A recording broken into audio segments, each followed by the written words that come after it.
kitu kimoja. Changamka, vyombo vichache hivyo. Hamna shida mke wangu. Hivi namaliza sasa hivi kwa sababu nilikuwa na vingalisha sana hapa ili kiwe kama kimetoka dukani sasa hivi yani. Jirani. Mlete chombo chako ulicholia tukuoshe. Kumbe kiongozi upo. Na kuona unawajibika. Mapema. Ngoja nikuletee na kingine basi.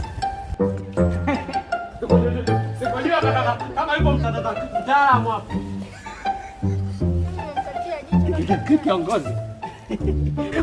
Kula chuma hiki tuko pamoja. Mapema. Asante jirani. Baba baadaye basi ukimaliza ataniletea ndani. Mapema. Hakuna ashindwe.